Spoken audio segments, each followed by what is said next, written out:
सिद्धेभ्यः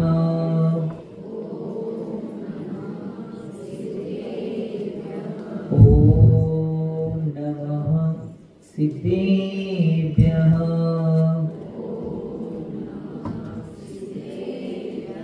ॐ नमः सिद्धेभ्यः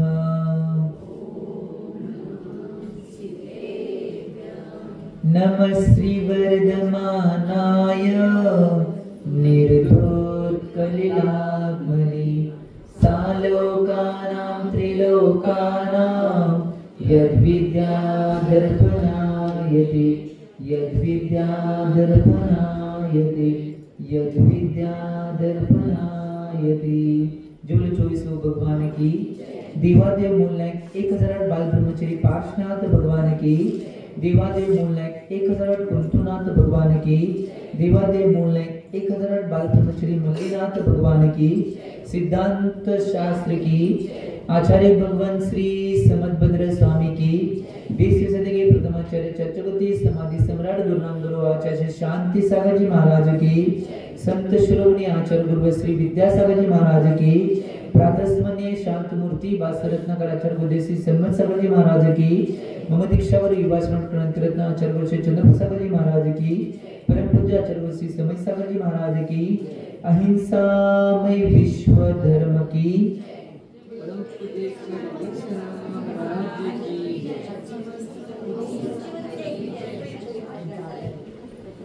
भविची हो। आचार्य भगवान समदभद्र स्वामीजींनी या रत्नकंठ श्रावकाचार्य या ग्रंथाच्या माध्यमातून कालच्या भागामध्ये जे खरे शास्त्र आहे त्या खऱ्या शास्त्राचा उपदेश कशा प्रकारे होत असतोय किंवा खरे शास्त्र कशा प्रकारचं असते याचं कथन करून आपल्या समोर गाथा उपस्थित 9 नंबरची केली होती। आणि आज आचार्य भगवान समदभद्र स्वामीजी 10 नंबरच्या गाथेच्या माध्यमातून की जे खरे गुरु आहेत त्या खऱ्या गुरूंचे लक्षण आणि खरे गुरु कसे असतात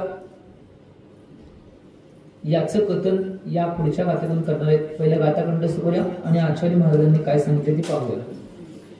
विषयाशावशातीतो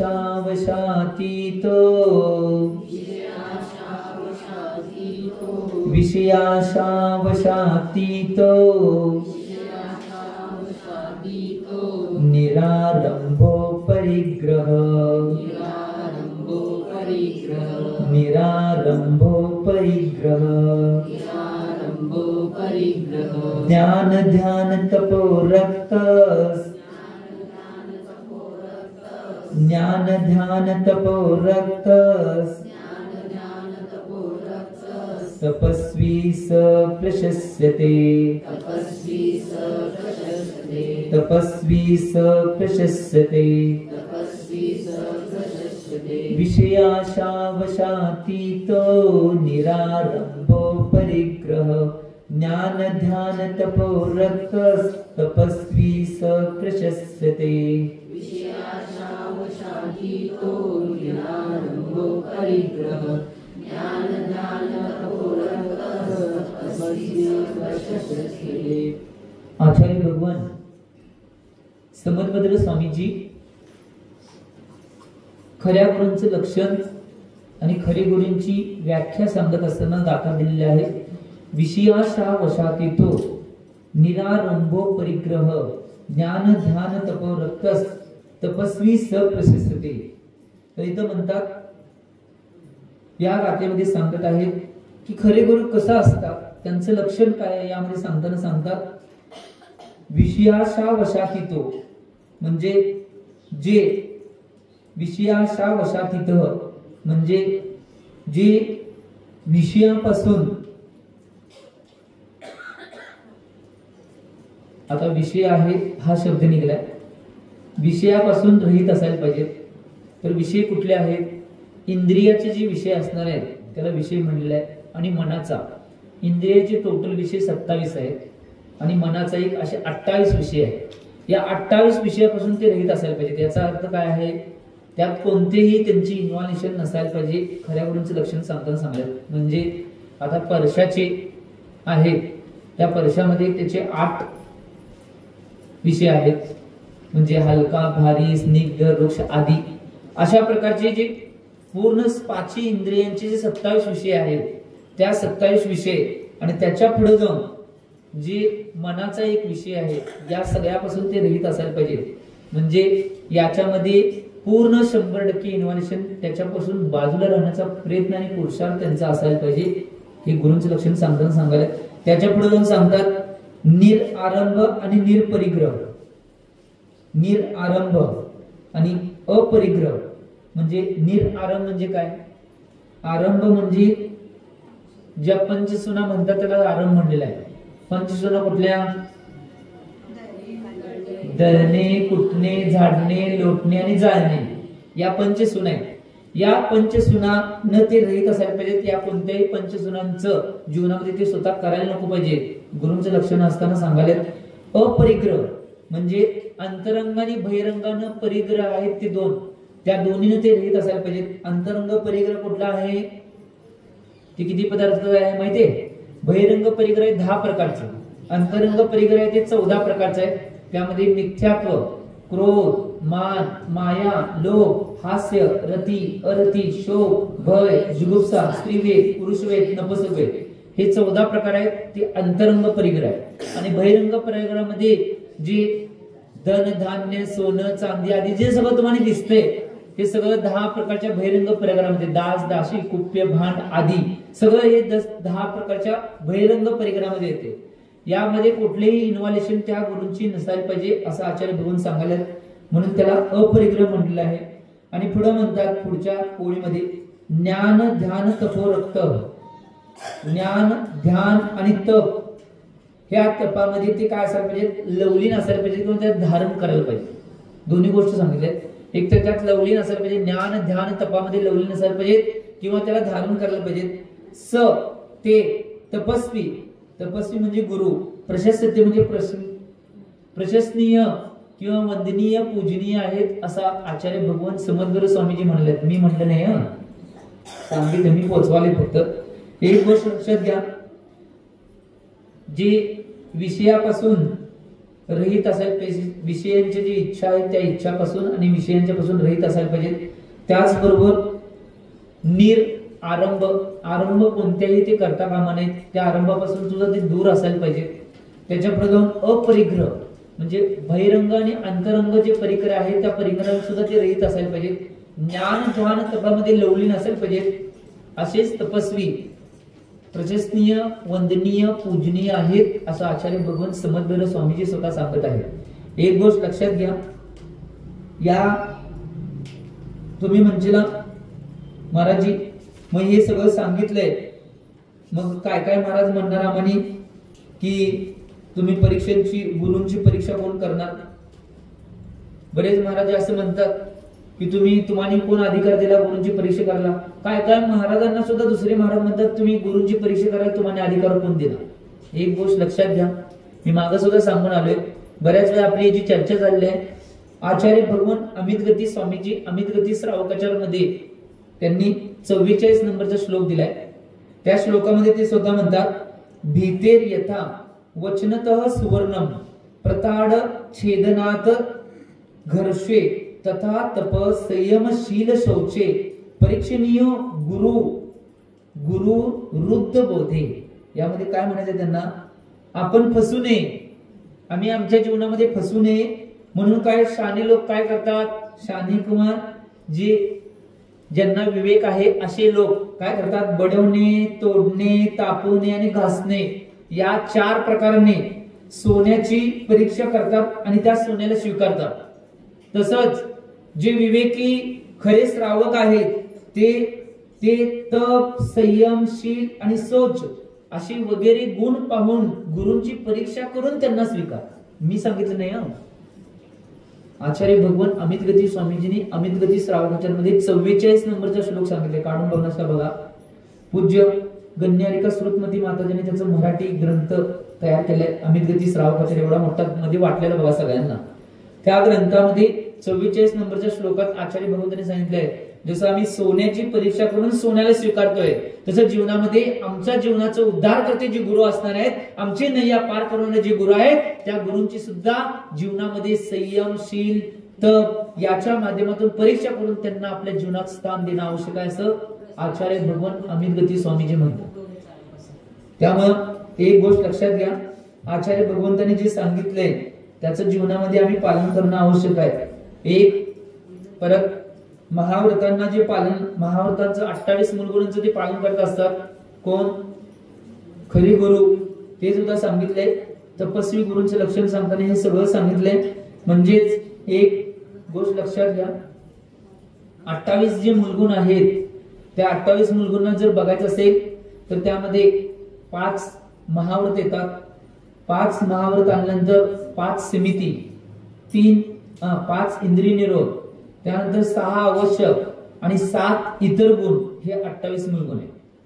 काय म्हणलं मी? 5 महाव्रत, 5 समिती, त्यानंतर 5 इंद्रिय निरोध, त्यानंतर 6 आवश्यक आणि 7 शेष गुण, म्हणजे विशेष गुण जे आहेत, ही 28 मूलगुण आहे. या मूलगुणाचं पालन सुद्धा ते करत असतात. आता थोड्या प्रमाणात आपण बघून घेऊया की खऱ्या गुरूंचं लक्षण चालू आहे की ही 5 महाव्रत 28 मूलगुण कशा प्रकारचे आहेत. त्याच्याच माध्यमातून आपण बघायचं आहे की आचार्य भगवंतांनी जे घातलेल्या विषयाशा वशात तो निरारंभ परिग्रह ज्ञान ध्यान तपरक्तस तपस्वी सप्रशस्ते, हे मी सांगितलं नाही, आचार्य भगवंतांनी सांगितले. आपण त्याला सुद्धा बघून घेऊया. बघा 5 महाव्रतामध्ये तुम्हाला माहित असेल, तुम्ही रोज आता म्हणताय सर्व दोष प्राशित, अहिंसा, सत्य, आचर्य, ब्रह्मचर्य आणि अपरिग्रह, हे 5 महाव्रत आहेत. अहिंसा महाव्रत म्हणजे काय? जे षटकायिक जीव आहेत त्या षटकायिक जीवांचं कृतकारित अनुमोदनेनं कोणताही त्रास न देणे किंवा त्यांच्यावर दयाभाव ठेवणे आणि त्यात कुठल्याही जीवांची हिंसा न करणे याला अहिंसा महाव्रत. षटकायिक जीव कोणते आहेत? पृथ्वी कायिक, जल कायिक, अग्नि कायिक, वायू कायिक, वनस्पती कायिक आणि त्रस कायिक, हे षटकायिक जीव आहेत. जे अनुव्रते असतात ते एक देशाने याचं पालन करत असतात, कारण ते अनुव्रते. महाव्रते ते पूर्ण देशानं याचं पालन करत असतात, पूर्णतया. म्हणून हे षटकायिक जीव आहेत, जे पृथ्वी कायिक, जल कायिक, अग्नि कायिक, वायू कायिक, वनस्पती कायिक आणि त्रस कायिक, यांची कुठलीही हिंसेचा अनुमोदना कृत स्वतः करायचं नाही, दुसऱ्याला सांगायचं नाही आणि अनुमोदना सुद्धा द्यायची नाही. ही गोष्ट फक्त काही ग्रंथामध्ये, मुलाचार, आचारसार आदी ग्रंथामध्ये आचार्य भगवंतांनी काही महाराजांच्या बाबतीत काही अशा सूचना म्हणजे दिल्यात, ते धर्माच्या बाबतीत काही गोष्टी असतील त्यावेळी त्या क्रिया केल्या तर काही ठिकाणी आचार्य भगवंतांनी त्याचं प्रायश्चित घेऊन त्या गोष्टी करायला सांगितलेल्या आहेत. मग तुम्ही म्हणणार बऱ्याच वेळा महाराज मंदिरच्या अनुमोदन देतात, गुंब्याच्या अनुमोदन देतात, मंदिरचं काय इथं आता मंदिरमध्ये पेंडाल घालायचं पेंडालचे अनुमोदन देतात, सगळ्याचे काय काय अनुमोदन देतात, त्याचं काय?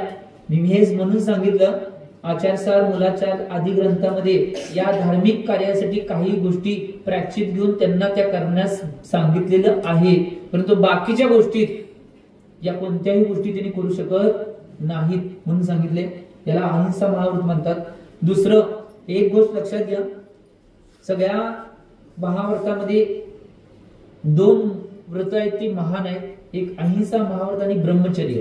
या दोन गोष्टींचं जास्तीत जास्त प्रमाणात जर पालन केलं तर सगळी महाव्रत आपोआप पाळली जातात असं आचार्यांचं मत आहे.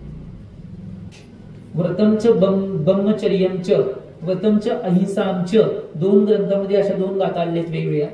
म्हणजे व्रतांचं जर काटेकोरपणे पालन करायचं असेल तर व्रतमच ब्रह्मचर्यमच याचा अर्थ काय? व्रतामध्ये ब्रह्मचर्य जे आहे त्या ब्रह्मचर्य महाव्रताचं जर पालन केलं तर सगळी 5 महाव्रत तुमची पाळली जातात, हे आचार्य भगवंतांना एका ग्रंथात म्हणायचं आहे. आणि एका ग्रंथात एक आचार्य म्हणतात व्रतमच अहिंसामच, याचा अर्थ काय आहे? म्हणजे जर या 5 महाव्रतांना व्यवस्थित पालन करायचं असेल तर अहिंसा महाव्रताचं काटेकोरपणे पालन करा, 5ही महाव्रत तुमची पाळली जातात.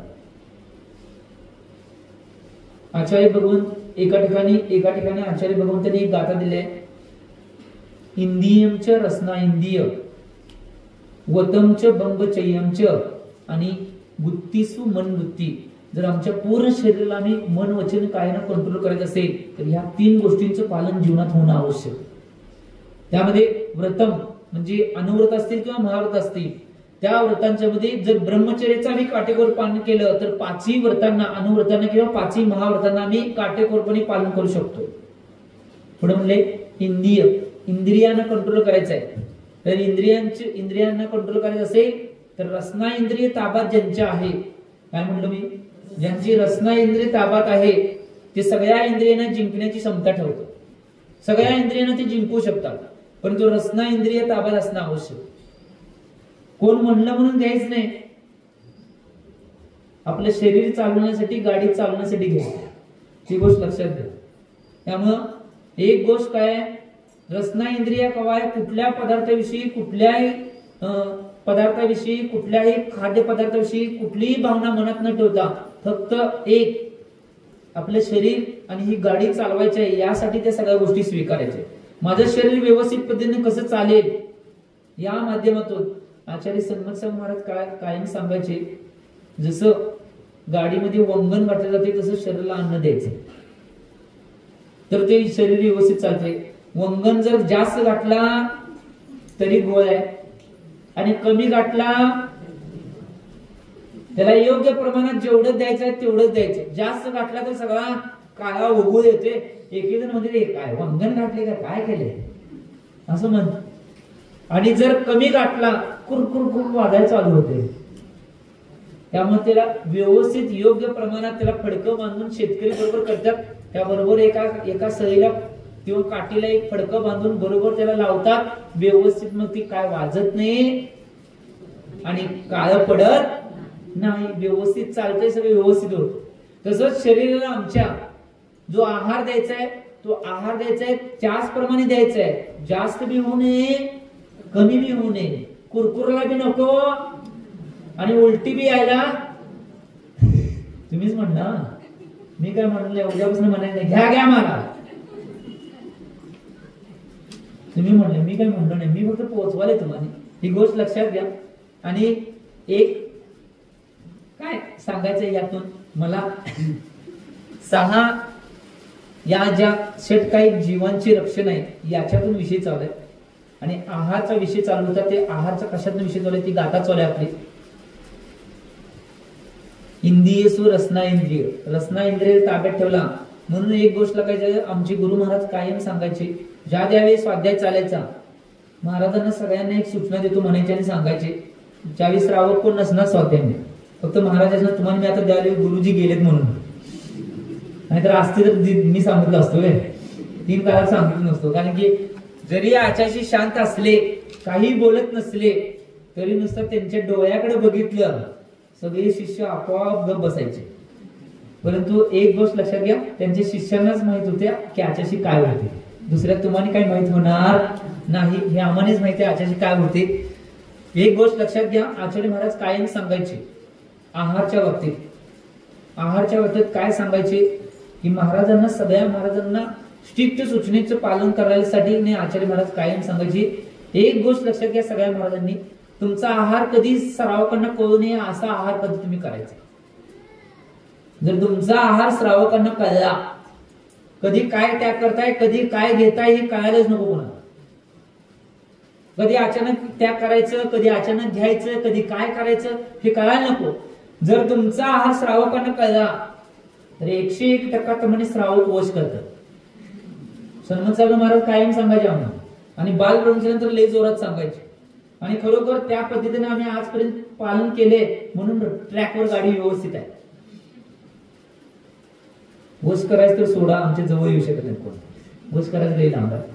त्यामुळे महाराज खरोखर सांगायचे. म्हणून आपल्या सगळ्यात जास्त जर इंद्रियांना वश करायचं असेल तर रसना इंद्रियावर कंट्रोल असणं आवश्यक आहे. म्हणून आचार्य महाराज दुसरी एक गोष्ट म्हणायची बघा, ज्याला खायची अक्कल नाही त्याला रोग होतात, आणि ज्याला बोलायची अक्कल नाही त्याची भांडणं होतात. ही गोष्ट लय महत्वाची.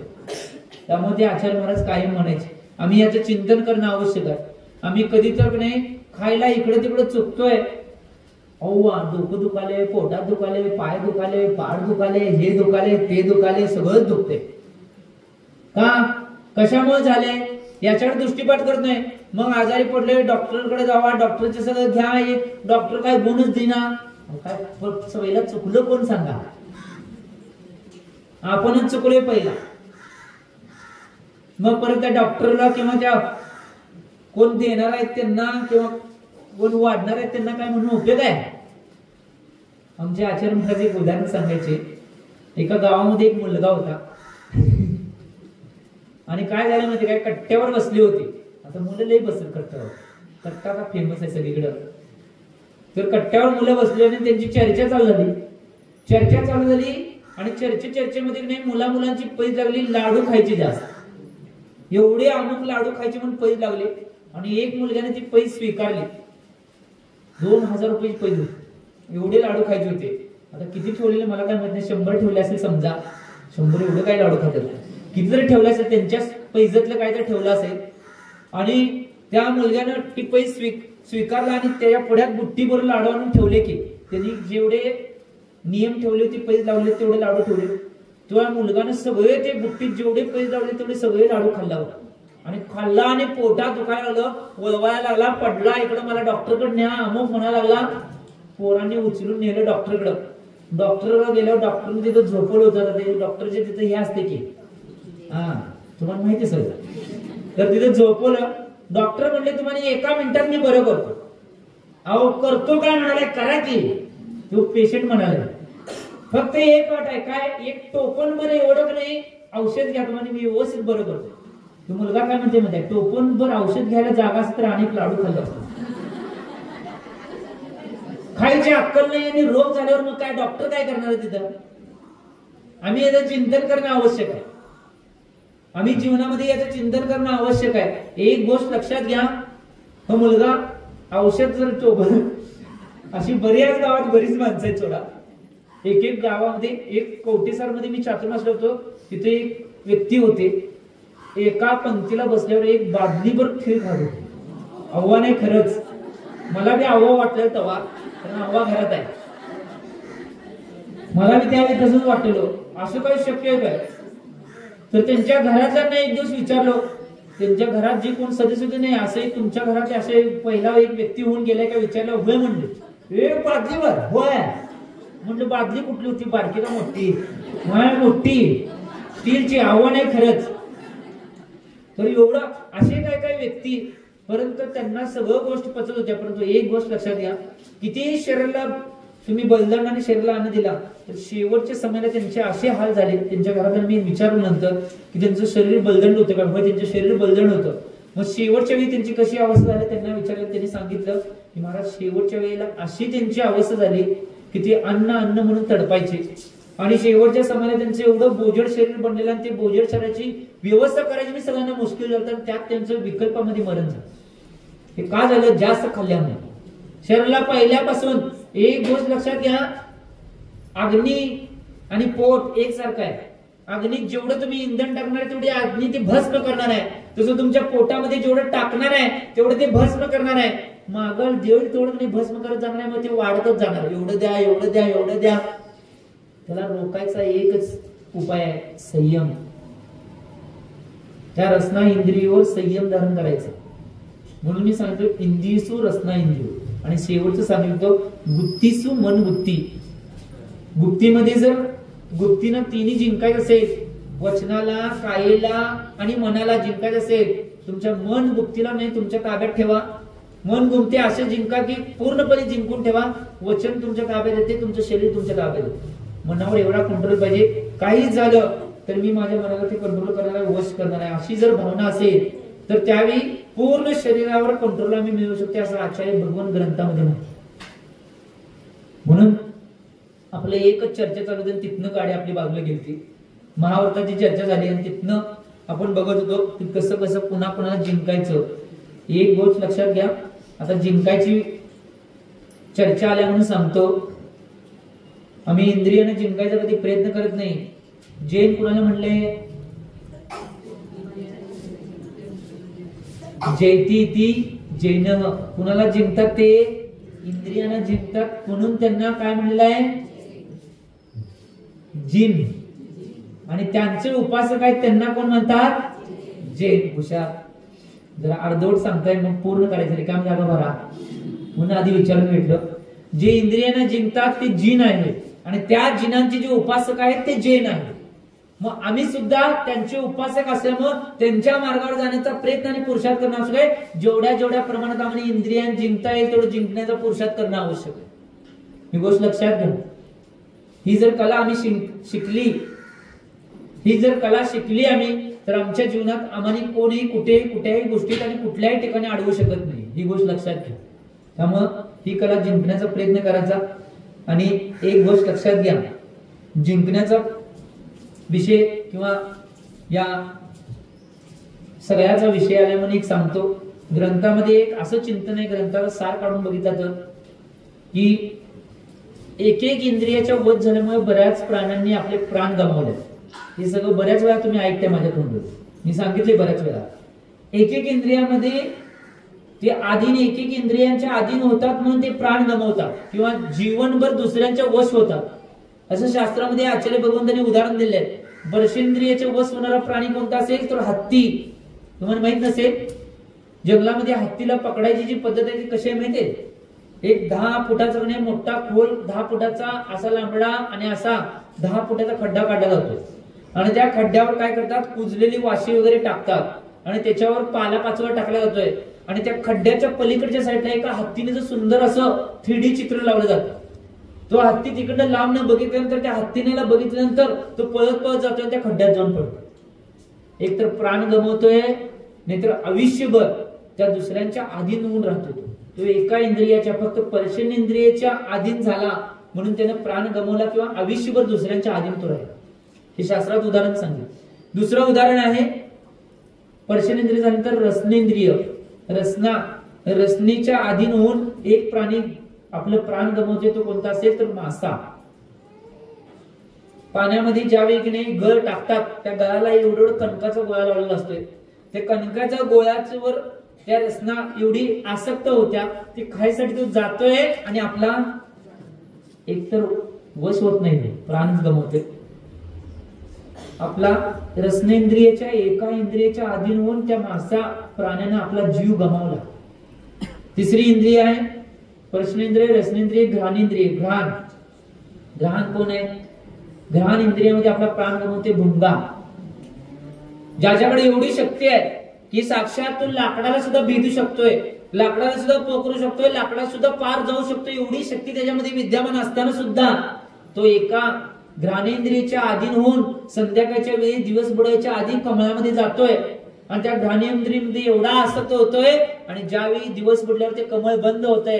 कमळ बंद झाल्यानंतर लाकडाला भेदणारा भुंगा सुद्धा कमळाच्या पानांना भेदू शकत नाही. एका इंद्रियाच्या आसीन झाल्यामुळं आणि तो पानांना भेदू शकत नाही, तिथंच आपला प्राण गमावतो. घ्राणेंद्रिय झालं चक्षुइंद्रिय. 5 इंद्रिय आहेत. नुसतं बोट असं ठेवायचं, झाले 5 इंद्रिय. जिथे जिथे बोट ठेवले ते 5 इंद्रिय आहेत वहीनं. आता चक्षुइंद्रिय. चक्षुइंद्रियमध्ये आपला प्राण गमवणारा प्राणी आचार्यांनी उदाहरण सांगितले लाईट किडा. बघा, लाईट किडा चक्षुइंद्रियाच्या अधीन होऊन जे मोठे मोठे बल्ब मरकुरी लावले असतात त्याच्यावर किंवा तुमच्या घरामध्ये बल्ब असतात त्या बलावर येऊन चिटकवण्याचा प्रयत्न सारखं त्याला प्राप्त करण्याचा प्रयत्न ते करत असत आणि काय ते सारखं 2-3 वेळा त्याला सारखं स्पर्श करून ते डोळ्याचा आनंद घेण्यासाठी तो लाईट किडा चिटकत असतोय. परंतु एकदा काय होते, एकदा जाऊन पडदिशी चिटकतोय, तिथं जळून खांब जाग्यावर धूरच होते. बघितलंय तुम्ही तुमच्या डोळ्याने. एका चक्षु इंद्रियाच्या अधीन होऊन त्या जीवानं त्या चक्षु इंद्रियाच्या एवढा अधीन तो जीव झालता, त्यानं पूर्ण आपला पान पूर्णपणे नष्ट केलं एका इंद्रियाच्या अधीन. त्याच्या पुढे जाऊन घ्राणेंद्रियमध्ये असत असलेल्या जीवाचं कथन आचार्य भगवंतांनी ग्रंथात केलेलं आहे. घ्राणेंद्रिय काय झोपलाय काय? मध्ये मध्ये विचारते पुढं मागं करून, जागा का बघितलं. कर्णेंद्रिय राहिले इथं हात लावून मी सांगितलं घ्राणेंद्रिय तरी होय म्हणलं. कधी तर होते सोडा जास्त मट्टा तेल पिल्यावर. तर कर्णेंद्रिय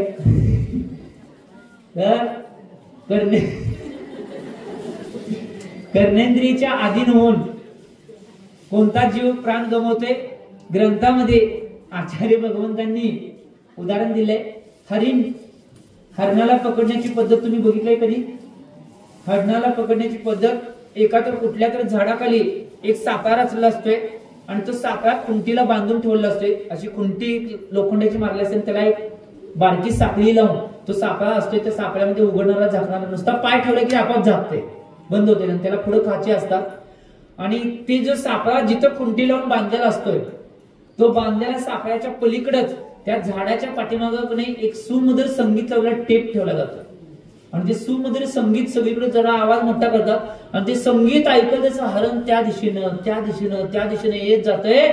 आणि त्या संगीतामध्ये कर्णेंद्रियाच्या आधीने एका इंद्रियाच्या आधीन होऊन एवढं मंत्रमुग्ध होतंय ते आपोआप तिकडे झाडाच्या दिशेनं जिकडं संगीत लागलं तिकडे जातंय आणि बरोबर सापळ्यापाशी त्यांच्या सापळ्यात पाय अडकतं. एकतर प्राण गमवते, नाहीतर आयुष्यभर दुसऱ्या जीवाच्या अधीन होते. एका कर्णेंद्रियाच्या अधीन झाल्यामुळे हे सगळे प्राणी होते, ते सगळे प्राणी एका एका इंद्रियाच्या अधीन झाल्यावर एकतर आयुष्यभर दुसऱ्यांच्या अधीन झाले, नाहीतर आपला प्राण तर गमवले.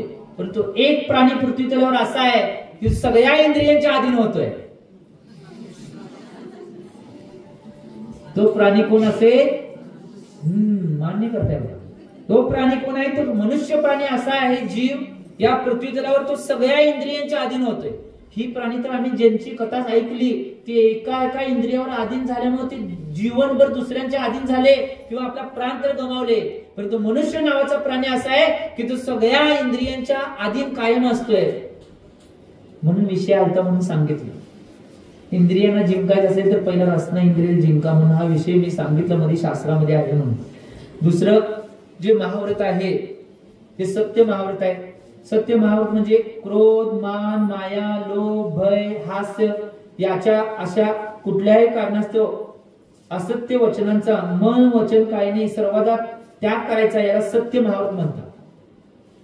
मन वचन कायाने सांगितले की कुठल्याही गोष्टी असतील या गोष्टींना क्रोध, लोभ, भय व हास्य अशी कारण असणाऱ्या असत्य वचनांचा मन वचन कायाने सर्वथा त्याग करणे याला सत्य महाव्रत म्हणतात.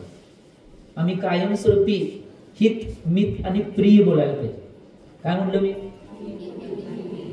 मग तुम्ही म्हणणार महाराज सारखं सारखं तुम्ही प्रवचन नामाने रागावताय की. एक गोष्ट लक्षात घ्या, ते प्रियच आहे. का रागवतोय? तुमचं हित व्हावं, तुमचं कल्याण व्हावं यासाठी रागवत नाही मी. जरा माझा आवाज मोठा आहे हो, कधी तर वाढतोय कधी तर कमी येतोय. त्यामुळे समजावून सांगण्याची एक शैली आहे, त्याला अनुयोग म्हणतात. प्रथम अनुयोग, करण अनुयोग, चरण अनुयोग आणि द्रव्य अनुयोग. अनुयोग म्हणजे समजावून सांगण्याची शैली. पुढे येणार आहे सोडा. 42 नंबरच्या गाथेपासून 46 नंबरच्या गाथेपर्यंत तेच आहे. प्रथम अनुयोग कुठला, करण अनुयोग कुठला, चरण अनुयोग कुठला, द्रव्यानं कुठला, हे सगळं वर्णन येणार आहे सम्यक ज्ञान अधिकारमध्ये, त्यावेळी बघूया आपण. परंतु एक गोष्ट लक्षात घ्या, हित मित प्रिय वाणी असायला पाहिजे. याला सत्य महाव्रत म्हणलंय. आम्ही काही झालं, समजा आम्ही चौक्यामध्ये गेलो आणि समजा कुणी जास्त गरम दूध ओतलं हातामध्ये, तरी बी काय सहन करा, जरा हू करा, चालते. आम्ही तुम्ही नव्ह तरी बी करून कसर घ्या, स्वीकार. शांतीसागर महाराज, प्रथमाचार्य शांतीसागर महाराज होते. प्रथमाचार्य शांतीसागर महाराजांच्या एक दिवस उपास होता आणि दुसरा पारणा होता. आणि पारणा दिवशी सुरुवातीला त्यांनी काहीतर पहिला पाणी घेतले आणि काहीतर थोडे घेतले आणि दूध घेणार होते. तर एका महिन्यानं ते स्वतः नाही दूध एवढं कडक झालं आणि ते दूध एवढं कडक झालं स्वतः हातामध्ये कापडानं दूध धरून त्या शांतीसागरच्या हातात आलं. एवढे तर करायला पाहिजे. तरी शांतीसागर महाराज परंतु मूर्छा आल्यामुळे त्यांनी अंतराळ केल्याने तिथं बसले. त्यांना मूर्छा एवढं होऊन तेवढं सहन करायचा प्रयत्न केला त्यांनी, परंतु सहन झालं नाही म्हणून मूर्छा आली म्हणून तिथनं अंतराळ केले आणि खाली बसले. मग हात धरले आणि तिथं बसले गेले आणि त्या मग दोन्ही हातांचा एवढा पळका निघाला होता. असं दूध घातलं. आम्ही चिंतन करायला पाहिजे, कधी तर बघायला पाहिजे. या सगळ्या गोष्टी आम्ही आमच्या जीवनात अनुभव करत असताना या सगळ्या गोष्टींना शिकायला पाहिजे. असं कधी झालं नाही तुमच्याकडे सोडा, किनीवाल्यांच्याकडे कधी असं झालं नाही सोडा. किनीत मी सारखं येते, त्यामुळे किनीत कधी असं झालं नाही. काय घेऊ फक्त सांगाले असं या गोष्टी. परंतु महाराजांनी त्या गोष्टींचं नाही काय करायला पाहिजे, महाराजांनी त्या गोष्टी सगळ्या सहनच करायला पाहिजे हे सांगायचं होतं. म्हणून विषय आलता. आणि हित मित प्रिय म्हणले मी. हित मित आणि प्रिय दुसऱ्याच्या हिताची, दुसऱ्याच्या मिताची म्हणजे दुसऱ्यांना चांगलं वाटणारी. आणि प्रिय म्हणजे काय? हित मित प्रिय. प्रिय सुद्धा प्रिय म्हणजे नुसतं त्याला चांगलं वाटायला पाहिजे म्हणून नव्हतं, त्याचं कल्याण करणारे असणारे, मोक्ष मार्गाचे असणारे पाहिजे, त्याला सुद्धा प्रिय म्हणते. ही गोष्ट लक्षात घ्या. अशा वाणीचं कथन करणारे ते असायला पाहिजे. किती काय झालं, कोण व्यक्ती आली, कोण जास्त दंगा घालल्यात, कोण काय करल्यात, काय लक्षात द्यायचं नाही. एवढं जरा उगाच सांगायचं, ऐकले ठीक, नाही तर सोडून द्या, नाहीतर आम्हाला सहन होत नाही. आंटी काय झालं, लगेच आवाज वाढला की आमचा बी नाही, माझा सांगाल, तुमचं सांगाल नाही, तुझं सांगा. काही झालं तरी नाही, एक गोष्ट लक्षात घ्या, किती काय झाले तर त्या सगळ्या गोष्टींना 100% तुम्ही चेंज करू शकताय. आज बऱ्याच व्यक्तींना जास्त दुःख का होतं माहिती काय, माझं कोण ऐकलं नाही म्हणून. काय म्हणलं मी, माझं कोण ऐकलंय म्हणून बऱ्याच जणांना दुःख होते. परंतु एक गोष्ट लक्षात घ्या, तुम्ही त्यांच्या साच्यामध्ये ढळा ना, त्यांनी सांगायला तसं ऐका, एकदा सोडा. काय म्हणलं मी, कधी तर असं करा, काही फरक पडत नाही. एक आमचे आचार्य महाराज संत महाराज कायम सांगायचे, जीवन ऍडजस्टमेंट जीवन असलं पाहिजे, फक्त तत्वात ऍडजस्टमेंट करायची नाही. काय म्हणलं मी, कंसात आहे ते. बाकीच्या जीवनामध्ये, बाकीच्या गोष्टीमध्ये सगळ्यात ऍडजस्टमेंट आम्ही करीन, परंतु तत्व आणि आमचं चारित्र्य यामध्ये ऍडजस्टमेंट, नो ऍडजस्टमेंट, ओनली चारित्र्य. काय म्हणलं मी, ओनली चारित्र्य. बाकीच्या गोष्टींमध्ये इकडे तिकडे होत आहे, आम्ही निश्चित रूपाने सगळं स्वीकारेन, हसत खेळत स्वीकारेन, परंतु तत्व आणि चारित्र्य आहे यामध्ये कोणत्याही पद्धतीचे ऍडजस्टमेंट 3 काळामध्ये होणार नाही. कारण की आचार्य महाराजांनी, कुंद स्वामींनी स्वतः आम्हाला ती निर्देश घालून दिले आहेत की तुम्ही या आचारसंहितेमध्ये राहायचंय आणि आचारसंहितेचं पालन करायचंय, मोडायचं नाही. मोडला तर जेलमध्ये घालतात तुमच्या जगात. आम्ही मोडलं तर आमच्या जगात लय मोठं प्रायश्चित आहे, त्यामुळे मोडायचा प्रयत्न करायचा नाही. एकदा काय झालं माहिती काय, एक संस्मरण सांगतो. आचार्य भगवान विद्यासागर महाराज यांचे सगळे शिष्य एक दिवस आचार्यांच्या जवळ चर्चा करत बसले असताना सगळे शिष्य म्हणतात, महाराज मुलाचार मध्ये तर आचार्यांनी सांगितले की 28 मूलगुणांचं काटेकोरपणे पालन करायचं आहे, परंतु महाराज तुम्ही सगळ्यांना दीक्षा दिलाय, परंतु सगळ्यांच्या कधी खोलीमध्ये त्यांनी येऊन चेकिंग करत नाही की त्यांनी चर्या करायला आहेत का नाही, पालन करायला आहेत का नाही, तुम्ही बघत नाही. त्यावेळी आचार्य महाराजांनी उत्तर दिलं, अरे मैंने तो सिर्फ दीक्षा दी है. आचार्य भगवान कुंद स्वामी ने उन्होंने उनको 28 रस्सी से बांधे और रस्सी से बंध नहीं सकते, तो मैं क्या करूंगा. काय म्हटलेलं, आचार्य भगवान कुंद स्वामी के 28 बेड़ियों से वो बंध नहीं सकते, तो मैं उनमें क्या करूंगा. मैंने दीक्षा दी है, निर्वाह करना काम उनका है. निर्वाह करायचं काम कोणाचं असेल तर ते त्यांचं काम आहे. एक गोष्ट लक्षात घ्या, 28 मुलगांचं पालन करत असताना जेवढ्या काटेकोरपणे आपल्याला करता येईल तेवढं करायचं आहे. बाकीच्या गोष्टीत ऍडजस्टमेंट करा, परंतु या गोष्टीत ऍडजस्टमेंट होता कामा नये. तत्व जे आमच्या गुरूंची परंपरा आहे, गुरूंची जी परंपरा असेल, ज्यांना आपण आदर्श मानतो त्यांची जी परंपरा असेल, त्यामध्ये कुठला ऍडजस्टमेंट होणार नाही. बाकीच्या गोष्टीत आम्ही ऍडजस्टमेंट सगळं स्वीकारू. तुम्ही काय म्हणचेला ते होय नाही. हे त्याच्या पुढचं महाव्रत आहे, आचर्य महाव्रत. कोणती वस्तू ग्रहण करत असताना त्या वस्तूचा मालकाचा विचार न करता घेणे, न विचार करता न घेता घेणे किंवा ते न देता घेणे याला चोरी म्हणतात. आणि याचा मन वचन काय नाही त्याग करणे याला आचर्य महाव्रत म्हणतात. म्हणजे कुणाची पडलेली, विसरलेली, ठेवलेली वस्तू न विचारता घेणे याला चोरी म्हणतात. आणि याचा मन वचन काय नाही पूर्णतया त्याग करणे याला आचर्य महाव्रत म्हणतात. ही गोष्ट लक्षात घ्या. बरेच जण मला विचारतात, महाराज मग वाटते पैसे सापडले तर काय करायचं, दान पेटीत आणून टाकलं चालतंय. नाही, तिथंच पडून दे. त्या मालकाला विचारलंय दान पेटीत टाकू का म्हणून, कुणाचं पडलंय तुला विचारलंय, मग दान पेटीत कसं आणून टाकणारा. तुमच्या घरात जरी तुमची बहीण भाऊ असेल, बायको जर असेल, बायकोने नवऱ्याच्या खिशातलं न सांगता पैसे जरी घेतले तरी चोरी आहे. सांगाले हो, त्यात आले ते सांगाले, खरं ते अव्वा नाही, खरंच अव्वा कुठली, अव्वा घरात आहे. विचारून घ्यायचं काय करायचं, म्हणजे देतात की काय नाही म्हणतात.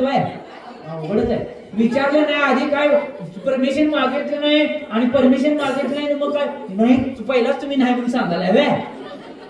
पहिला विचारून तर बघा. नाही म्हटलं तर ग बसा जरा. एकदा दोनदा तोंड वाकडं करा की आपोआप देते. नाही नाही, घेतल्यानंतर सांगितलं तर चोरीचा दोष लागलाय, मग नंतर परत तुम्ही सांगितलंय. पहिला दोष लागला आणि परत मग नंतर आता दोषाचं प्राश्चित, मी घेतलो म्हणून प्राश्चित व्हायला म्हणून मग सांगितलं जाऊन. आता समजा अर्धांगिनी म्हणून सवय दिलं, निम्मा वाटा तुमचा जरी असला तरी कुणाचे पैसे आहेत, त्यांचे पैसे त्यांच्या खिशात आहेत ना. तुमच्यावर नावावर ठेवले ती घ्या की काढू. नावावर ठेवले तर ठेवाय सांगा अर्ध. एक गोष्ट लक्षात घ्या, हे सत्यच आहे. जर नवी तुमच्या मी सांगतोय का, तुमच्या मुलग्याची, नातेवाईकाची, नवऱ्याची, कुणाचीही कुठली ठेवलेली जरी वस्तू घ्यायची असेल तर विचारून घ्या.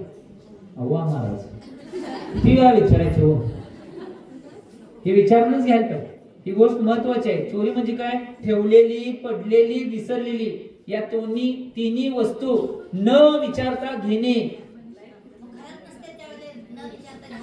मग आधी काय करायचं माहिती काय, घरात असते तेव्हा सांगून ठेवायचं, तुम्ही नसल्यावर ही मी वस्तू घेतो. आधी सांगायला येत नाही. तुम्ही कुठतर बाहेर जाणार असल्या तर तुमच्या खिशातले पैसे मी घेतो असं आधी सांगून ठेवायचं. मग बाहेर गेले तरी घ्या येतंय, काय तुम्ही परमिशन दिले आधी. लक्षात आलं काय, सगळ्यांना सांगवलंय. हे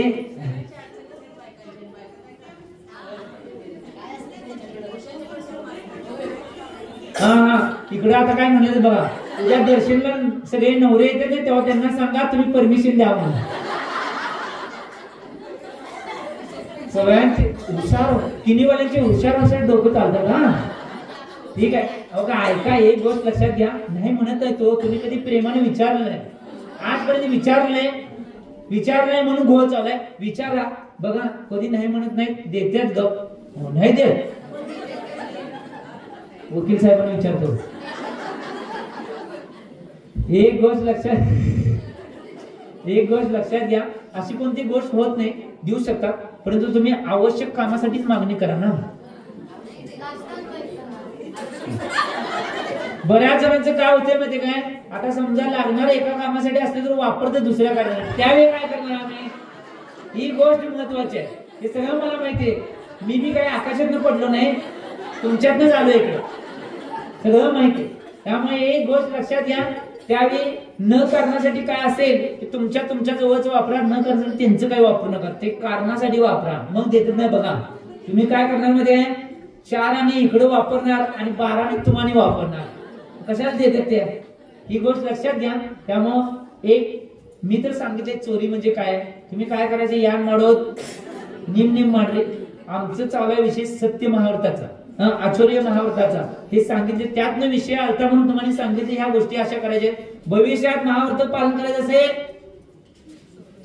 किमान जेवढ्या प्रमाणात आम्हाला पालन करता येईल तेवढं तर आम्ही काटेकोरपणे करण्याचा प्रयत्न करायला पाहिजे. आता अनवृत्त बी नाहीत आमच्याकडे, समजा कुणाचे असतील तर त्यांचं चांगलं आहे, त्यांना साधुवाद. ज्यांचं नसेल त्यांनी किमान जेवढे जास्तीत प्रमाणात पालन करता येईल त्याचं पालन करण्याचा प्रयत्न तर करा. बरेच जण काय म्हणतात, सर्व दोष प्रायश्चित म्हणताना नाही, महाव्रत आम्ही म्हणायचं नाही, अनुव्रत म्हणायचं. परंतु एक गोष्ट, काय म्हणलं तर काही दोष येत नाही, ते आम्ही भविष्यासाठी महाव्रताची भावना करलोय. त्यात कुठलेही दोष लागले असेल तर फेडण्यासाठी आत्ताच आम्ही भावना करलोय, ही गोष्ट महत्वाची आहे. आणि सर्व दोष प्रायश्चित विधी म्हणायची फक्त ती मुनींसाठी आहे.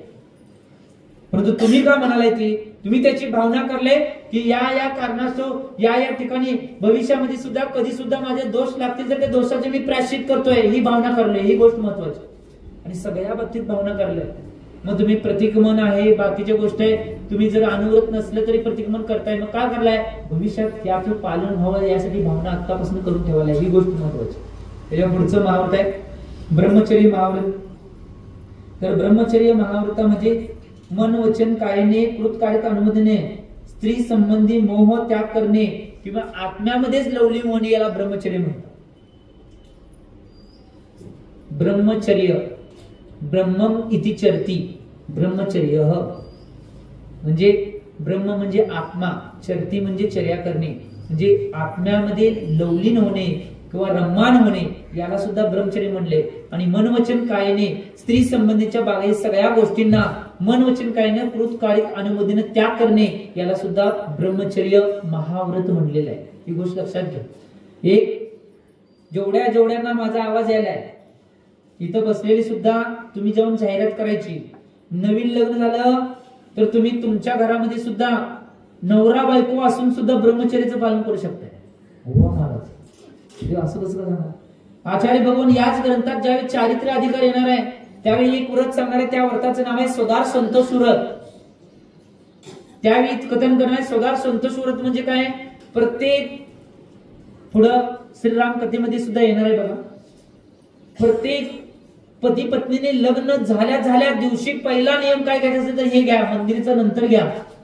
पहिला नियम हा घेणं आवश्यक आहे.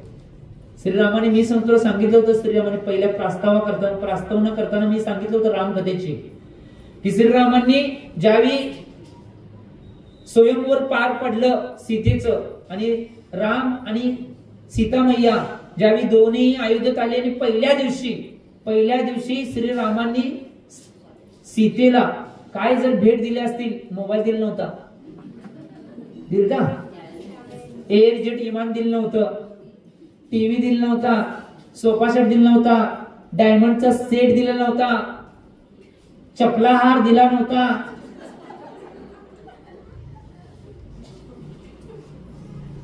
मुगवट आणि काय काय असते ते सगळं काय दिलं नव्हतं.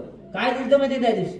किंवा बँक बॅलन्स बी दिला नव्हता, एटीएमचं कार्ड बी दिलं नव्हतं. तर काय दिलं श्रीरामाने? पहिल्या दिवशी सीता मैयाला जर काय भेट दिली असेल तर आजपासून सीता तू माझी पत्नी झाल्या, तू सोडून जेवढ्या पृथ्वी तलावर महिला आहेत त्या सगळ्या महिला माझ्या आईप्रमाणे आणि बहिणीप्रमाणे आहे. ही भेट सर्वात मोठी भेट श्रीरामाने सीता मैयाला दिली होती. याला स्वदार संतोष व्रत म्हणतात. स्वदार संतोष व्रत म्हणजे आचार्य भगवंतांनी ब्रह्मचर्याच्या कोटीमध्ये त्याला घेतलेले. त्याचा अर्थ काय? स्वदार संतोष. दार म्हणजे पती किंवा पत्नी, सो म्हणजे स्वतःच्या पत्नीमध्ये संतोष मानणे हे नवऱ्यासाठी स्वदार संतोष आहे, आणि पत्नीसाठी स्वतःच्या नवऱ्यामध्ये संतोष मानणे हे पत्नीसाठी स्वदार संतोष व्रत आहे. ही गोष्ट लक्षात घ्या. कुणाकुणाचं कोण घेतला नसला आजपर्यंत, आज चालू करा घ्यायला. कुणी जरी स्वदार संतोष व्रत घेतलं तर घ्यायला चालू करा. माझी पत्नी सोडून जेवढ्या सगळ्या महिला आहेत त्या माझ्या आईप्रमाणे आणि बहिणीप्रमाणे आहेत. आणि जे नवरोबा असतील म्हणजे सांगाले हो, त्यांनी काय घ्यायचंय? माझी पत्नी सोडून सगळ्या ज्या महिला असतील त्या माझ्या आईप्रमाणे आणि बहिणीप्रमाणे हे व्रत घेणे म्हणजे स्वदार संतोष व्रत आहे. हे याला सुद्धा आचार्य भगवान समद्गुरू स्वामींनी ब्रह्मचर्य व्रत सांगितलेलं आहे. आम्ही चिंतन करणं आवश्यक आहे. ब्रह्मचर्याचा विषय आला म्हणून सांगितलं. एक गोष्ट लक्षात घ्या, ज्यावेळी एका शिबिरमध्ये चर्चा चालू होती ही स्त्री पर्याय, मनुष्य पर्याय आणि वैज्ञानिक कारण या विषयावर विषय चालू होता. आणि मला सुद्धा त्यात प्रवचन करायची संधी दिली होती त्या शिबिरमध्ये. वालचंद नगर तुम्हाला माहित असेल, बारामती जवळ. त्या वालचंद नगरला ब्रह्मचर्य अवस्थेमध्ये शिबिरला गेलतो मी. 15 दिवसाचं शिबिर होतं वालचंद नगरमध्ये मी ठेवलेलं. तिथंच कोथळीच्या एक मुलगी तिथं दिलेली आहे. तिथं त्यांनी नवरा बायको सर्व्हिसला होते, त्यांच्या माध्यमातून शिबिरच्या माध्यमातून मी गेलो होतो. मी आणि धवलभैया फक्त 3 दिवस होते. बाकीचे 13 दिवस 12 दिवस मी स्वतः शिबिरात तिथं, पूर्ण 15 दिवस मी होतोच, परंतु बाकीचे सगळं शिबिर पार पाडण्याचा प्रयत्न केला. त्यावेळी हा विषय आला की आम्हाला कळावं किती ब्रह्मचर्य काटेकोरपणे पाळलं पाहिजे, महिलांनी पुरुषांनी कशा पद्धतीने वापरलं पाहिजे. त्यावेळी चिंतनातून एक ब्रह्मचर्याच्या चिंतनातून एक विषय आला की जरी मुलगीचा वडील जरी असेल, कारण की त्या मुलगीच्या जीवाला सुद्धा संवेदना आहे, ती कितीही वर्षाची असेल. काय म्हणलं मी? ती कितीही वर्षाची चेष्टेने जरी त्या मुलगीचा स्पर्श जर केला तर त्या संवेदना जागृत होण्याची क्रिया तिच्या शरीरामध्ये घडते. ही सगळ्यात गोष्ट महत्वाची. ब्रह्मचर्य पालन करणे या गोष्टीकडे लक्ष देणं आवश्यक. संवेदना कितीही लहान असते, आणि मग आज ज्या चेष्टे आणि बाकीच्या गोष्टी आहेत त्याचं प्रमाण जास्त वाढल्यामुळे आज त्यांच्या संवेदना लवकर जागृत होऊ लागल्या. हे तुम्हाला माहिती मी काय सांगायला ते तुम्हाला मराठी कळते सगळ्यांना जास्त. त्यांच्या संवेदना लवकर जागृत होण्याचं कारण काय असेल तर या माध्यमातून होते. आज जे पहिल्या सगळ्या सती नारी वगैरे होत्या, ज्यांच्या शास्त्रामध्ये महापुरुषांच्या पुराणामध्ये कथन येते, त्यांचं जर पुराण वाचताना त्यांचं जर ब्रह्मचर्याचं पालन करण्याची पद्धत आणि रीत बघितला तर एवढी शुद्ध पद्धत होती की किती काय झालं तर त्या ब्रह्मचर्यामध्ये इकडे तिकडे त्यांचं कधीही होत नव्हतं. का? कारण त्यांचं पालन अशा पद्धतीने होतं. याचं चिंतन आम्ही करणं आवश्यक आहे. तुम्ही घरात चिंतन करावं याचं, सगळ्यांनी याचं चिंतन करावं. ही गोष्ट महत्वाची आहे. आणि त्या व्याख्यानमध्ये तिथं व्याख्याती म्हणून मी बोललो होतो ते डॉक्टर, त्यांचं नाव आठवणार, बुद्रुक मॅडम, त्यांचं नाव आठवणार, ऐतोड बुद्रुकच्याच की ते आता प्रमाण सागर महाराजांच्या गुणायतनमध्ये की नाही डॉक्टर नवरा बायको दोघंही फ्री ऑफ चार्ज सेवा द्यायला. दोघंही फक्त थंडीच्या दिवसात तेवढे इकडे येतात. बाकीचे ऐतोडच्या बुद्रुक मॅडम म्हणजे माझ्या पूर्वाश्रमीच्या ज्या टीचर आहेत मई समडोईच्या त्यांची सख्खी बहीण बुद्रुक मॅडम.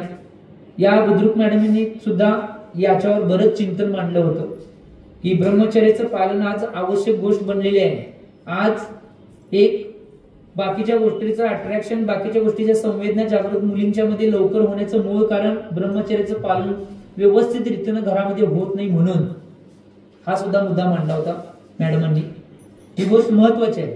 आम्ही हे चिंतन आले म्हणून मी मांडवले. त्याच्या पुढचं व्रत आहे ते अपरिग्रह महाव्रत, म्हणजे अंतरंग आणि बहिरंग या 24 प्रकारच्या परिग्रहांचा मन वचन कायाने त्याग करणे याला अपरिग्रह महाव्रत म्हणतात. आता याच्यावर जर बोलायचं म्हणलं एक गोष्ट लक्षात घ्या, एक 4 महिने पुरणार नाहीत. परिग्रह आणि अपरिग्रह या गोष्टी लई महत्वाच्या आहेत.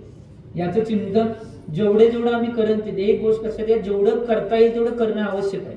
म्हणून मी पुढचं चारित्र्य अधिकारमध्ये तो सगळा विषय येणार म्हणून आता मांडत नाही, परंतु काय आवश्यक आहे जेवढ्या गोष्टींचा आम्हाला त्याग करता येईल परंतु महाराजांनी या सगळ्यांच्या गोष्टींचं पालन करायलाच पाहिजे, या सगळ्या गोष्टींचं. परंतु तुम्ही सुद्धा आता भविष्यामध्ये आम्हाला हे मिळावं म्हणून पालन करायचा प्रयत्न करायचा. जेवढं लिमिटेशन मध्ये राहता येईल, जेवढं परिग्रह कमी करता येईल तेवढं करण्याचा प्रयत्न करायचा. नाहीतर आचार्य भगवान उमा स्वामीजींनी तत्वार सूत्र या ग्रंथामध्ये स्पष्ट रूपात सांगितले, भवारंभ भव आरंभ आणि भव परिग्रह केल्यानंतर नारकस्य विषह, भवारंभ परिग्रह नारकस्य विषह, म्हणजे भव आरंभ आणि भव परिग्रह केल्यानंतर नरगतीचा बंध होते. हे चिंतन करणं आवश्यक आहे. काय करायचं आहे?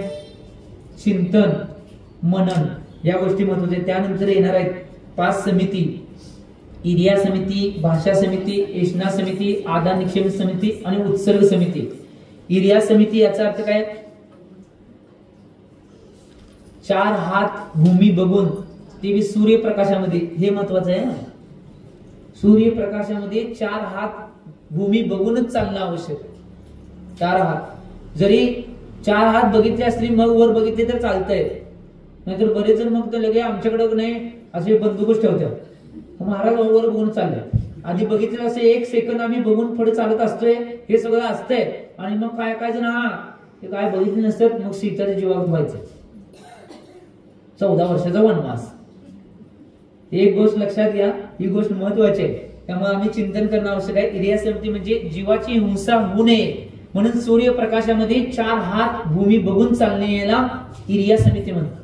भाषा समिती मगाशी विषय झालाय त्याप्रमाणे हित मित प्रिय वचन बोलणे आणि कुठल्याही आमच्या वचनाच्या माध्यमातून कुठल्याही जीवाची हिंसा होऊ नये, मन वचन कायाने त्यांची हिंसा होऊ नये अशी भावना ठेवणे याला भाषा समिती म्हणतात. एषणा समिती याचा अर्थ आहे, एषणा समिती म्हणजे आहार करत असताना त्यामध्ये 46 दोष आणि 32 प्रकारचे अंतराय टाळून आहार घेणे त्याला काय म्हणतात? एषणा समिती. त्या आणि त्याच्या पुढे 2 शब्द आले, उच्च कुलीन श्रावकाच्या घरी विधीपूर्वक निर्दोष 46 दोष आणि 32 प्रकारचे अंतराय टाळून आहार घेणे. हा महत्वाचा आहे शब्द. उच्च कुलीन श्रावकाच्या घरी हा शब्द महत्वाचा आहे, त्यामुळे चिंतन करणं आवश्यक आहे. एक गोष्ट लक्षात घ्या, जे 46 दोष आहेत त्यामध्ये 16 उद्गम, 16 उत्पादन दोष आणि 10 येषणा दोष आणि 4 अंगारादी दोष, हे सगळे दोष आहेत. गॅप चालू असला हे सगळं सांगितले तुम्हाला माहिती, बऱ्याच गोष्टी माहिती आहेत. काय माहित नाही ते 4 महिन्यात माहित होतात. त्यामुळे एक गोष्ट लक्षात घ्या, का नवीन करण्याला माहिती होती काय? बरं ठीक, चला. 4 उद्गम दोष, जे उद्गम दोष आहेत त्या उद्गम दोषामध्ये कुठले जर विषय येत असतील त्यामध्ये उद्दिष्ट, उद्दिष्ट आहार होणे, उद्दिष्ट म्हणजे ठरवून जाणे, हे उद्दिष्ट आहे. ही गोष्ट लक्षात घ्या.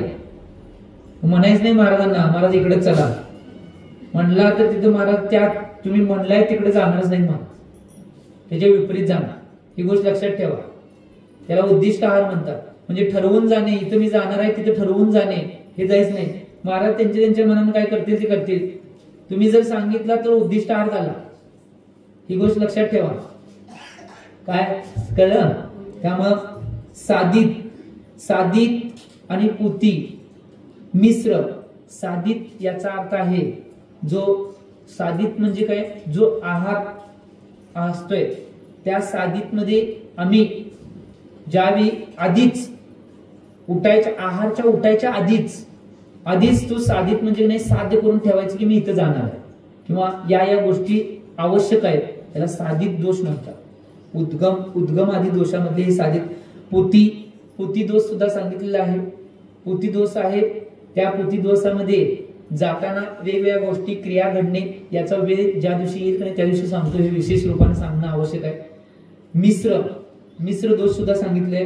प्राभृत दोष सांगितले, बली दोष सांगितले, न्यास दोष सांगितले, प्रादुष्कार दोष सांगितले, क्रित सांगितले, प्रामित्य सांगितले, परिवर्तित, निषिद्ध, अभिहित आणि उद्भिन्न, उच्छेद आणि मालारोहण, हे सगळे दोष सांगितले. त्याचं विशेष करून एकदा आपण चिंतन करूया. याच्यावर येणार आहे ते त्यावेळी, ज्यावेळी येणार आहे त्यावेळी चिंतन करूया. उत्पादन दोष मध्ये धात्री, दूत, निमित्त, अजीव, वनिपक, क्रोध, मान, माया, लोभ, पूर्वस्तवन, पश्चास्तवन, चिकित्सा, विद्या, मंत्र, चूर्ण आणि मूल कर्म, हे उत्पादन दोष सांगितले. त्याच्यानंतर 10 येष्णा दोष आहे. शंकित, पिहित, मक्षित, निक्षिप्त, छोटीत, अपरिणत, साधारण, दायक आणि लिप्त आणि मिश्र, हे येष्णा दोष सांगितले आहेत. आणि अंगारादी दोष, अंगारादी दोष मध्ये धूम दोष, संयोजना दोष, अमित मात्रा दोष, हे 46 प्रकारचे जे दोष आहेत ते टाळून मुनी महाराज आहार करतात. याला काय म्हटलेलं आहे? येष्णा समिती. त्या समितींचं पालन करणे. त्याच्या पुढे जाऊन पुढची जी समिती सांगितलेली आहे त्यामध्ये आदान निक्षेपण समिती, म्हणजे शास्त्र, कमंडल, पिंची इत्यादी उपकरणं ठेवताना किंवा उचलताना पाहून व शोधन करून घेणे. शोधन म्हणजे पिंचीनं मार्जन, त्याला शोधन म्हणतात. आणि पाहून म्हणजे पाहायचं कुठे जीव आहे का तिथे, हे करून घेणे, याला आदान निक्षेपण म्हणतात. आणि उत्सर्ग समितीमध्ये जीव जंतू विरहित ठिकाणी मलमूत्र विसर्जन करणे, याला उत्सर्ग समिती म्हणतात. याला या अशा ठिकाणी जायचं ज्या ठिकाणी कोणतेही जीव जंतू नसायला पाहिजे, अशा ठिकाणी जंगला जाणे किंवा अशा ठिकाणी लघुशंकेला जाणे, याला उत्सर्ग समिती म्हणतात. त्याच्या पुढे जाऊन सांगितलंय पंचेंद्रिय निरोध. आता पंचेंद्रिय निरोध मगाशी आपण बघून आलोय, तरी बी जरा बघूया. पर्शनेंद्रिय निरोध म्हणजे काय? 8 प्रकारचे जे पर्शनेंद्रियाचे हे आहेत त्यांच्यात मध्ये कुठला एक नाही भावना करायची नाही, समताभाव ठेवायची किंवा त्याचा निरोध करायचा.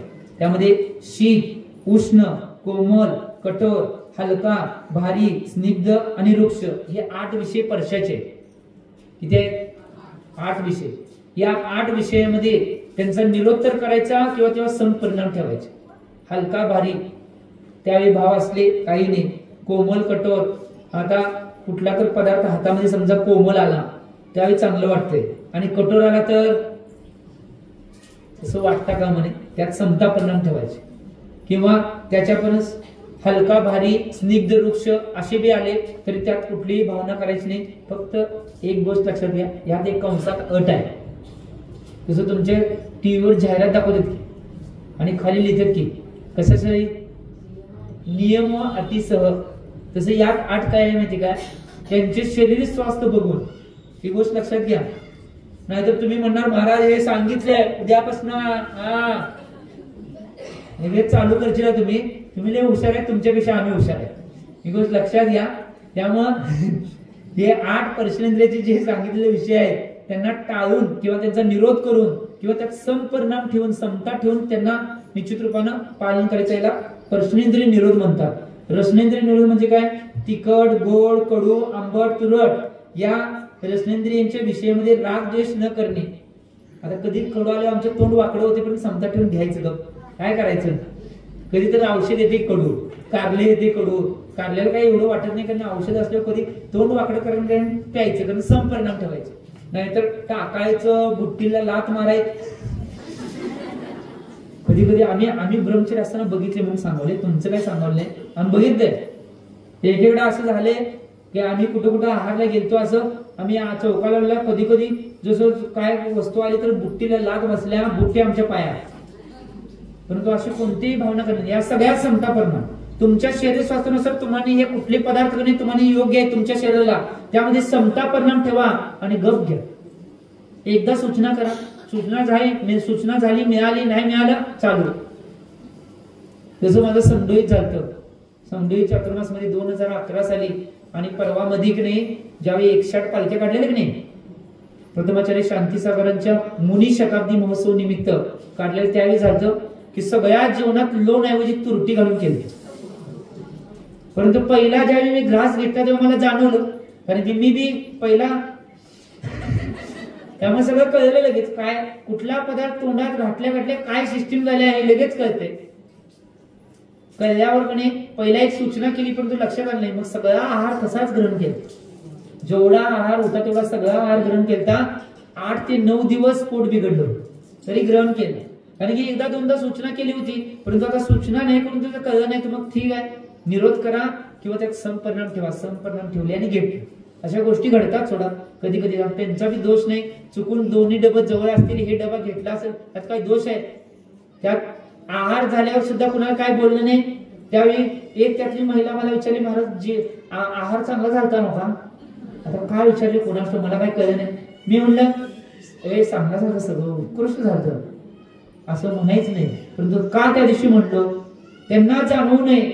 जर मी काय बोललो नसतो आणि मौन धरून जर बसला असतो तर त्यांना जाणवलं असतं 100% आहारमध्ये काहीतरी दोष आहे, परंतु जाणवलं नाही म्हणून मी म्हणलं काही नाही व्यवस्थित आहे म्हणून सांगितलं, निघून गेलो. ज्या व्यक्तीने पहिला तोंडात घास घातला तू करायला चालू केले, मग कळलं आणि मग मंदिरात दुपारी 1 वाजता सामायिक नंतर आले, मला क्षमा करावी. ठीक आहे म्हटलं, मी क्षमा केली, मला काही नाही, त्याचा विकल्प काही नाही. तुमचं चुकून नजर चुकीने किंवा इकडे तिकडे झाला असेल आणि झाला असेल विषय म्हणून सोडून दिला. एक गोष्ट यालाच रसनेंद्रिय निरोध म्हणतात. अशा कोणत्याही गोष्टी झाल्या त्याचा समपरिणाम ठेवायचा, काही झालं तर. परंतु तुम्ही काय करायचं माहिती, एक गोष्ट लक्षात घ्या, तुम्ही विज्ञाने धाष्टीत असायला पाहिजे.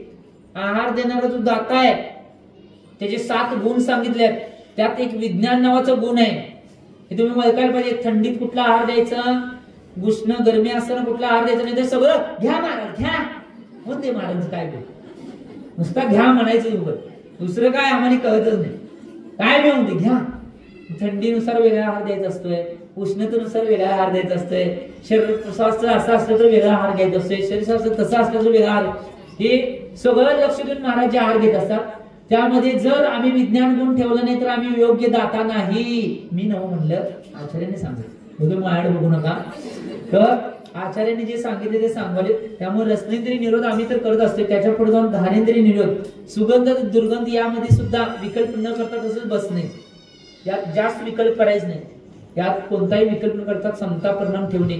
सुगंध येत असेल तरी, दुर्गंध येत असेल तरी, कधी कधी सुगंधाचा विकल्प जास्त होतो, कारण की आजकालची पोरं पोरी नाही ते फिसफिस काय मारतात की एवढं उग्र मारून येतात. ते सुगंध काय काय जण चांगला म्हणतात, परंतु आम्ही काय काय वेळेस त्याला नाही चांगला न म्हणता ते कधी कधी आल्यावर असं डोकं दुखायला चालू होतं, परंतु त्यात विरोध होते. परंतु यात सुद्धा समता परिणाम ठेवायचे. ठीक आहे, आलं त्यावेळी घ्या, सहन होत असेल तिथं बसा, सहन होत असेल तर उठून जिथं शुद्ध वारा आहे हवा आहे तिथं निघून जावा, विषय मोकळा. त्याच्या पुढे नंतर चक्षु इंद्रिय निरोध, याचा अर्थ काळा, पिवळा, निळा, लाल, पांढरा या 5 कलामध्ये चक्षु विषयामध्ये कोणताही राग द्वेष करायचा नाही. राग द्वेष करायचं नाही, लक्षात आलं महाराज, राग द्वेष करायचं नाही. तुम्ही सांगितलंय कुठल्याही ह्याच्यात राग द्वेष करायचं नाही, कसं असेल तसं त्याला स्वीकारायचं. ही गोष्ट त्याच्या पुढे जाऊन श्रोत्र इंद्रिय निरोध म्हणजे मधुर स्वर, गायन, वीणावादन याचा ऐकून राग न करणे किंवा कटर कर्कश मर्मदी शब्द ऐकून द्वेष न करणे. कोण तुम्हाला येऊन शिवी दिलं तेव्हा समता परिणाम ठेवायचे. कसं होते मला नुसतं सांगायला आहे, कसं होणार आहे. कोण काय पाहिलं तर आता आम्हाला किती वेळा नाही जाताना, आता रस्त्यानं जाताना कोणतर नागडा चाललाय म्हणले तर आम्ही जाऊन काय करणार, सहन करायचं.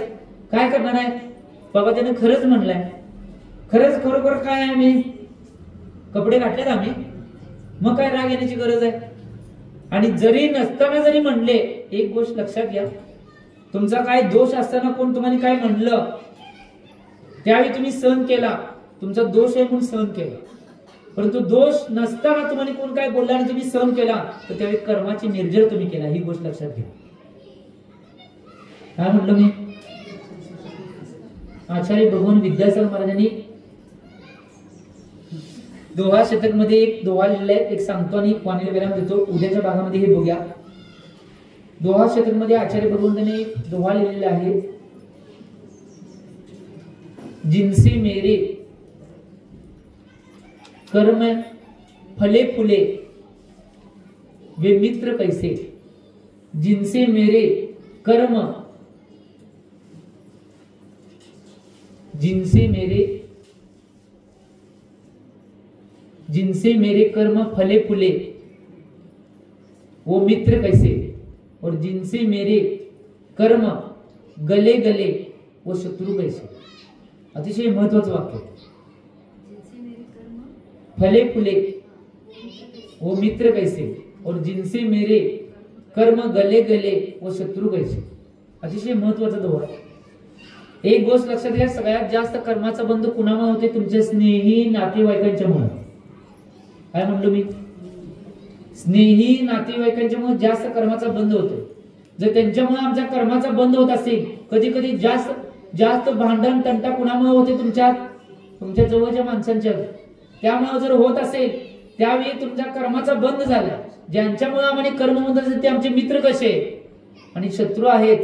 त्या शत्रूंनी काय जर तुमच्यावर आघात जरी केला, तुम्ही सहन केला, तर तुमचं कर्म निर्जरा होणार. पार्श्वनाथ भगवान कमंड उपसर्ग करत असताना सुद्धा शांत भावनेमध्ये बसले, त्यांच्या कर्माची निर्जरा होत होत ते पार्श्वनाथ स्वामी बनले गेले. म्हणजे त्या शत्रूंच्या मुळे जर आमचं कर्म निघून जात असेल तर आमचे शत्रू कसे, 3 काळ शत्रू होऊ शकत. मग खरे शत्रू कोण असते, मित्र, स्नेही, आप्तेष्ट, परिवारवालेच खरे शत्रू आहेत. ही गोष्ट लक्षात घ्या. जर कर्म सिद्धांतांच्या अपेक्षेने बघितला तर आम्ही त्याकडे बघत नाही.